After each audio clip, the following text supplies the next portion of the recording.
अस्सलाम वालेकुम नाज़रीन, मैं हूं वसीम अली और आप देख रहे हैं Wasim Ali official YouTube channel. नाज़रीन, जनरल बाजवा ने बड़े बड़े इंकशाफात कर दिए और जनरल बाजवा ने काफ़ी लंबी चौड़ी तमीद बांध के ऐसी ऐसी कस्में उठाई हैं कि अल्लाह मुआफ़ करे। और जनरल बाजवा ने जो इंकशाफात किए उसके बाद तहरीक इंसाफ के जो बानी इमरान खान है उन्होंने जो बयानिए डेवलप किए थे उनके ऊपर जनरल बाजवा ने एक बार पानी फेर के रख दिया है। अब जहाँ पर जनरल बाजवा ने कुछ इंकशाफात किए, कुछ कस्में उठाई हैं, तो उसके बाद जनरल बाजवा से कुछ सवालात बनते थे। जो वहाँ पे मौजूद सहाफ़ी थे उन्होंने सवाल नहीं किया, क्या कुछ सवालात उठते थे और क्या कुछ तफसीलात हैं आपके सामने रखते हैं। लेकिन आगे बढ़ने से पहले आपसे होगी गुजारिश कि अगर आपने अभी तक हमारे चैनल को सब्सक्राइब नहीं किया तो काइंडली अभी हमारे चैनल को सब्सक्राइब कर लें, बेल आइकन को प्रेस करना मत भूलिएगा।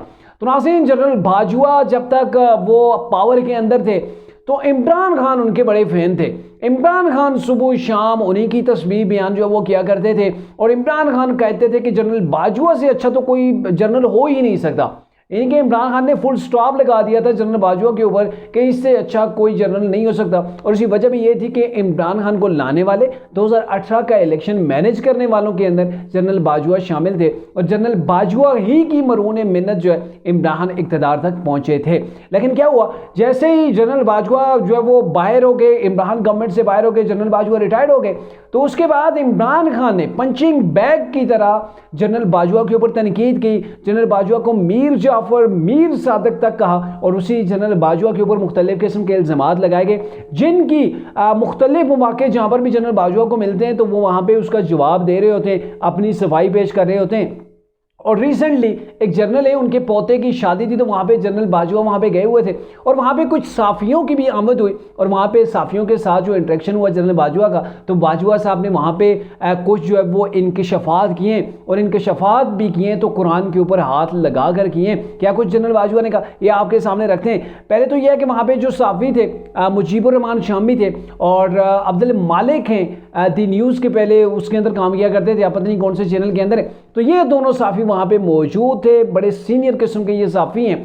तो इन्होंने जनरल बाजवा से बात की। जनरल बाजवा ने जहाँ पे अपनी शिकायत की, अपने वो अच्छे दौर की बातें की, इमरान खान के साथ जो उनका रिलेशन था उसके वाले से जब बातें की तो कुछ ऐसी बातें जो नोटेबल हैं वो जो कि आपको बताते हैं कि इन्होंने जनरल बाजवा ने जब बातें कुछ ऐसी हुई सियासत के हवाले से, इमरान खान के अदम एतमाद के हवाले से, मियाँ साहब को पाकिस्तान से बाहर भेजने के हवाले से, तो जनरल बाजवा ने जेब से कुरान पाक निकाल लिया, उसके ऊपर हाथ रखा और कहा कि मैं कसम उठाता हूँ इस कुरान पाक की, सच कहूँगा, मैं किसी किस्म का कोई झूठ नहीं कहूँगा अब जो मैं बात कहने लगा हूँ। और फिर उसके बाद उन्होंने अपनी माँ की कब्र की कसम उठाई। एक मुसलमान है, मुसलमान के लिए तो मेरे ख्याल में जब कोई कुरान पाक की कसम उठा रहा है तो इनफ हो जाता है, तो इसके बाद हमारे पास कोई लिमिट जो है वो बाकी नहीं बची। तो फिर हमें कोई बात कोई सच्ची कह रहा हो या झूठी कह रहा हो, हमें उसके ऊपर यकीन करना चाहिए। फिर हम ट्रस्ट करते हैं कि हाँ भाई ये बंदा जो है वो साफ बात कर रहा है, खरी बात कर रहा हो, बिल्कुल सही बात कर रहा है।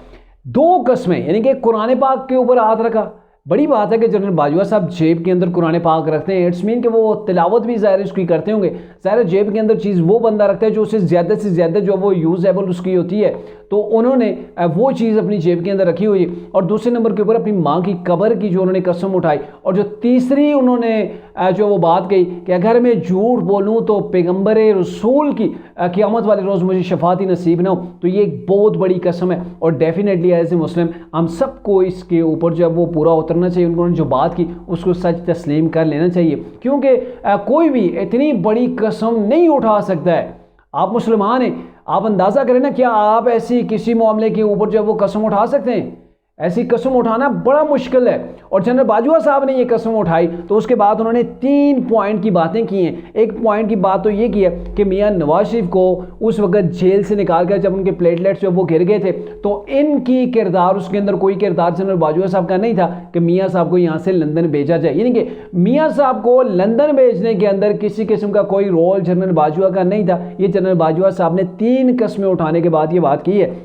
और फिर उन्होंने कहा कि इमरान खान की हुकूमत जो थी वो गिराने, अदम एतमाद का जो सीन था, तो इमरान खान की गवर्नमेंट को गिराने के अंदर भी मेरा किसी किस्म का कोई किरदार नहीं था। और आपको याद हो कि इमरान खान ने मीर जाफर, मीर सादक ने कहा था कि अमेरिका के साथ मिलकर जो जनरल बाजवा है, जो पाकिस्तानी इस्टेब्लिशमेंट है, इन्होंने मेरी गवर्नमेंट गिराई है। तो बाजवा साहब ने कह दिया कि अमेरिका के साथ मिलकर हमने इमरान की गवर्नमेंट को नहीं गिराया। और जो तीसरी उन्होंने बात की कि तीसरी जो एक्सटेंशन थी उसकी डिमांड मैंने नहीं की, ना ही मैंने जो है वो कहीं पर भी इस जो है वो ख्वाहिश का इज़हार किया कि मुझे एक बार फिर से एक्सटेंशन दी जाए और मैं मज़ीद जो है वो अपनी जॉब को कैरी करना चाहता हूँ। ऐसा ना तो मैंने किसी से बात की, ना डिमांड की और ना ही किसी को मजबूर किया। अब बाज़ हल्के तरीके इंसाफ के वो ये कह रहे हैं कि इमरान को निकालने की वजह भी यही बनी कि इमरान के ऊपर बाजवा साहब ने प्रेशर बिल्ड किया कि आपको हम जो है वो एक्सटेंशन हमें दें। जनरल बाजवा साहब ने कहा, लेकिन इमरान ने नहीं तस्लीम किया। इमरान के ऊपर काफ़ी प्रेशर डाला गया लेकिन इमरान ने तस्लीम नहीं किया, जिसकी वजह से जनरल बाजवा ने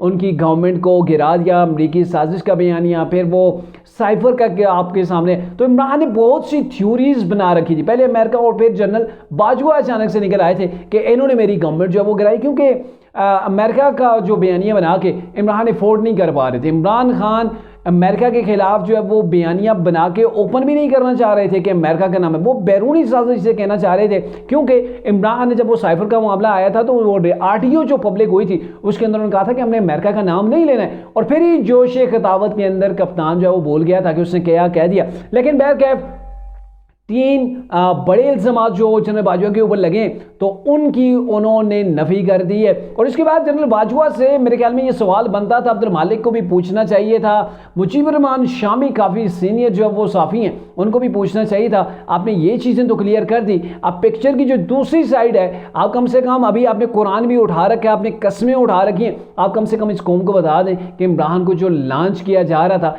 इमरान खान प्रोजेक्ट जो था उसको लॉन्च करने के अंदर आपका कितना किरदार था।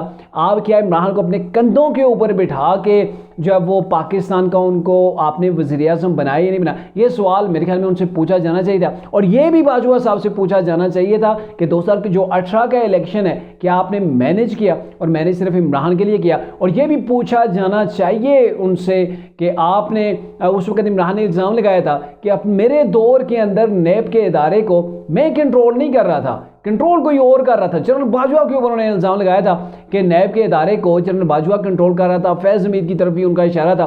तो ये भी बाजवा साहब से पूछा जाना चाहिए कि आपने उस वक्त की जो अपोजिशन थी जेलों के अंदर डालने के अंदर क्या आपका किरदार था, जहां पर बाजवा साहब ने इमरान खान के इल्ज़ामात का जवाब दिया, तो दीगर जो उनके ऊपर इल्ज़ामात लग रहे हैं उनका भी उन्हें जवाब देना चाहिए।